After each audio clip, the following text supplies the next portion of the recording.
You didn't expect this when you clicked the video, did you? That sounded a little threatening, I'm sorry. But for those of you who have followed this channel for the last few years, you know that we release a podcast every Tuesday called A Few Good Fights. And for those of you who have stumbled across this video and know nothing about this A Good Few Fights podcast or whatever it's called, you're probably thinking, get on with it, talk about some face punching. So I will. But for that first group, stay tuned into the end of this video where I'll make a big announcement for the channel and explain why this isn't actually a podcast. First up, Colby Covington is making welterweight great again. And I say that as a joke while being serious at the same time. I mean, he pretty much dominated Robbie Lawler for the full 25 minutes that they had to fight. And I'm pretty sure he said this, but he put that self-proclaimed porn star cardio to good use. For me, it might have been his best performance in the octagon to date. And sure, Lawler certainly isn't the fighter that he used to be, but he's still elite in my opinion. And for Colby to throw 510 significant strikes and still look like he could go another few rounds with those porn stars I mentioned, it's undeniably impressive. And as expected, his peers were mixed on the performance and also mixed on the outcome. John Jones said, Robbie just let the whole world down. Ben Askren apologised. I want to apologise for losing because now all of you have to listen to Marty and Colby talk to each other.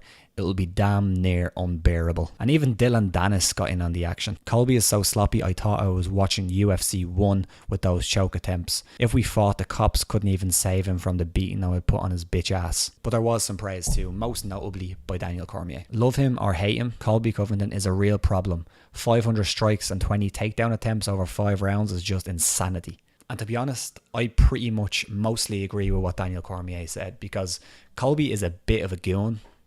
Let's be honest with ourselves. But that was impressive. And speaking of tweets, maybe it was Donald Trump's tweet that inspired Colby's dominance. In case you didn't see it, the Don tweeted in support of Covington before the fight while his two sons, Don Jr. and Eric, actually attended the show. And come here, say what you will about Donald Trump and the lads, but that's a pretty big deal. We all know Colby was famously invited to the White House after he won the prestigious UFC interim welterweight title last year, so it's not a massive surprise to see this tweet. But still, a US president tweeting about a UFC event, it shows how far we've come, you know, with the whole human cockfighting thing with John McCain. And I know John McCain wasn't a US president, but you know, the point still stands. But yeah, I was super impressed with Colby Covington. I mean, he didn't slow down. He put on a serious pace on Robbie Lawler that he just couldn't handle. So a big 2 thumbs up from me. And for Robbie, I know a lot of people are disappointed with the performance and I can see why. I think it comes down more to what Colby done rather than what Robbie Lawler didn't do. But I would have liked to see him do some other things. It seemed like that left hook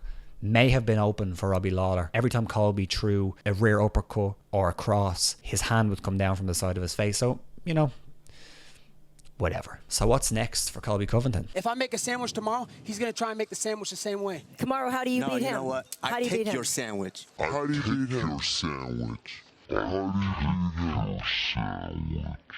A fight versus Usman for a sandwich, it seems. Oh, and the title, the welterweight title as well, yeah. But yeah, it's got to be that. The performance as well as the post-fight antics was, to be honest, exactly what Colby Covington needed. And speaking about those post-fight antics, they were unquestionably controversial. I mean, he made a Matt Hughes train joke. Too soon? Either way, the joke was, and I quote, "Let's talk about the lessons we learned tonight that Robbie should have learned from his good buddy Matt Hughes. You stay off the tracks when the train is coming through, Junior." Ugh.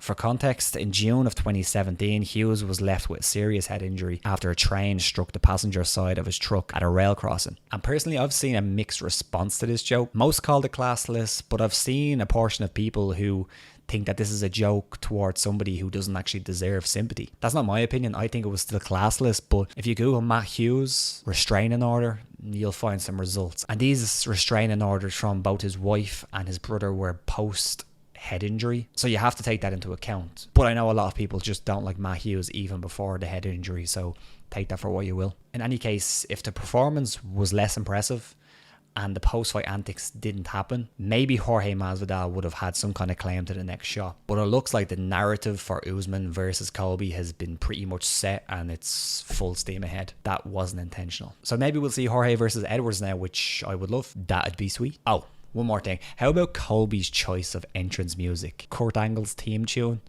Pitch perfect. Great stuff. Love it. So the question is Colby actually making welterweight great again? Well, Great is a strong word. I mean, the welterweight division is probably as strong as it's ever been right now, but I don't think Colby should get all the credit for that, of course. In past eras like Matt Hughes and especially George St. Pierre's, the divisions were strong, even relative to today, in my opinion. But with such dominant champions at the time, the divisions started to feel like light heavyweight today. And what I mean by that is that even though there are challengers there, just like in light heavyweight now, nobody really feels like they're going to threaten the champion. And that just happens with really dominant champions. Today's welterweight division seems wide open, and Colby is a big part of that. Although admittedly, the champ Usman does look like a real problem to deal with. In the co-main event, Jim Miller choked out Clay Guida, and I love Jim Miller. And not because he choked out Clay Guida, because I like Guida, he's a legend. But ever since Miller's debut back in 2008, I've just been a huge fan. And I'm honestly not sure how long he has left in the sport, and that seemed like the narrative going into this fight for both guys. But he's looked really good in his last couple of scraps. And he's healthy now too, you have to remember. He had that battle with Lyme disease, which has apparently passed. He's beaten it. So let's see what he can do. Well, yeah, I love Jim Miller. Oh, and is it just me, or does he look a lot younger with the longer hair and tamed beard? Just me, or no? Oh, cool. Another guy I'm a big fan of at a completely different stage in his career, and let's give it a go. Nasrat Haqparast. I think I nailed it. Let me know in the comments below. But yeah, Nasrat Haqparast was the other big winner on the night. And if you didn't know, and I'm sure you've seen it if you've seen the fight, but George St. Pierre and Firas Zahabi were in his corner, which in my opinion, having those two geniuses in your corner seems like you're cheating a little bit. I'm not going to lie. It's not fair, to be honest. Not fair. But in all seriousness, the takeaways for me were twofold. One, Haqparast looks like a legit prospect. And two, Haqparast looks like Kelvin Gastelum. And finally, the last little bit from UFC Newark is this. Check out this scorecard. I think the middle judge needs some basic math lessons. That is an absolute mess. In other news, Dana White says the UFC are out of the cyborg business. Like the aforementioned Donald Trump tweets, this news comes as both expected and unexpected at the same time. Cyborg fought the last fight on a UFC contract a couple of weeks ago at UFC 240, so she's a free agent. But we were kind of expecting the UFC to at least try and match her offer, but it's not the case. The way the UFC contracts are drafted, it allows the UFC to match any offer that another promotion would give their fighter who just had an expired contract. And this is common in other promotions as well. It of course happened with Eddie Alvarez and the UFC with Bellator back in the day. But effectively, Dana said that the UFC are waiving their right to sign Cyborg and she's free to go. She's a free agent. And it's probably an understatement to say that the UFC and Cyborg, or in particular Dana White and Cyborg, have had a rocky relationship over the last few years. And it seems to all stem from some comments that Dana White said back in 2014, and this was before the UFC had signed Cyborg. She was fighting in Invicta, I believe. He said Cyborg looked like, quote, Wanderlei Silva in heels. And he's since claimed that these comments were taken out of context, but yeah, I don't see it. But to be honest, Cyborg isn't totally innocent here either. Her team posted footage on her official social media accounts from a conversation that her and Dana White had after UFC 240. The subtitles show Dana White say, "Listen, whenever you hear me saying stuff, I'm not saying the truth." Pretty incriminating, right? Well, yes, it would have been if it was true, but it's not true. That's not what Dana actually said. His real words were, "Listen, whenever you hear me saying stuff, I'm not saying negative things about you." Ugh. That is quite a different comment. Cyborg admitted that the video was falsely edited by her production team and posted on her social media accounts. However, let's be honest, that is a terrible excuse, because it is your social media accounts and you should be the arbiter of those social media accounts. Unless your manager is Ali Abdelaziz and he seems to do whatever he wants with his client's social media accounts. In any case, I think it's a good idea that the UFC and Cyborg parted ways. The relationship is a mess and Cyborg has options. The best option might be Bellator. Her relationship with Scott Coker seems to be solid. Coker has promoted her over the years. And there's a ready-made fight there for her as well with Julia Budd. To be honest, that would be a great place to start. And Budd has welcomed the fight too. She said, "I think I match up perfectly. I think I have the recipe to beat her, and that's what I plan on doing if she ever comes to Bellator. I'm excited for that." And I'd personally like to see that next. I think that's the best fight for Cyborg right now. And Julia Budd needs some challenges. And I know PFL and Ryzen could be legitimate options. I'm not saying they're not. But I think Bellator is the best route for Cyborg. If Kayla Harrison was a little bit more experienced, then maybe I'd be more open to the whole PFL thing, but I think it's a little bit too early for her. And she's also fighting at 155, I believe, but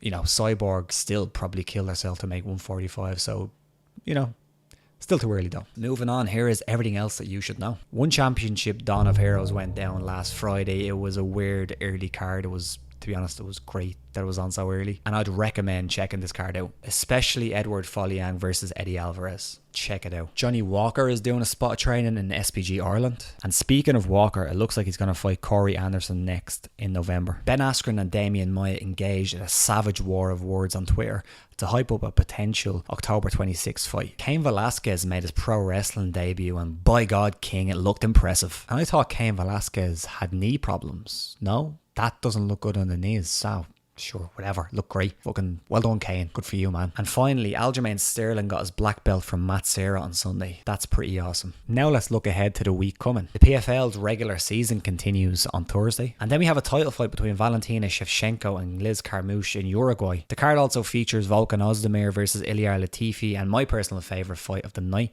Vicente Luque versus Mike Perry. My quick picks: Shevchenko, Volkan, Luque. And you know what?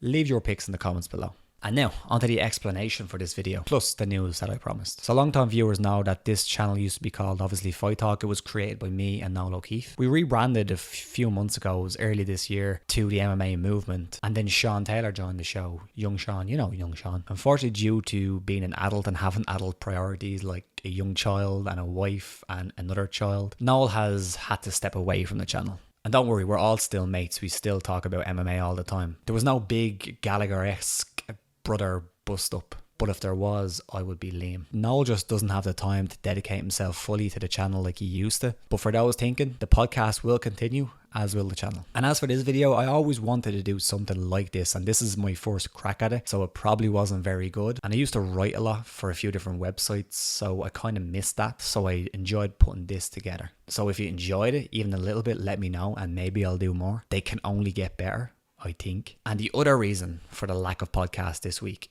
is Sean. And no, he hasn't left, but he's living up on holidays in the States somewhere. He's traveling to loads of different states, so I'm not jealous at all. But yeah, he actually wanted to Skype in from on holidays, but we couldn't find a suitable time, so I done this. And then I'll be on holidays from next week, but I have nothing fancy planned. I'm staying in Ireland, so expect some more content from me on the channel. Sean will be away for a few more weeks yet, so the podcast will be on a hiatus for just a couple of weeks, but we'll be back very, very soon. So yeah, thanks for watching, and hit that like button if you enjoyed this little bit different or very different type of video, and subscribe to the channel to join the movement. I've always wanted to say that. So apparently if you press this button somewhere here, it subscribes and you get all the notifications for the show. So hit that button there. You have to click the bell though to get the notifications down the bottom. Make sure you hit that, and they get the ringer things because Rob didn't know. So it's the button there or there. It's somewhere roughly around that area. Yeah.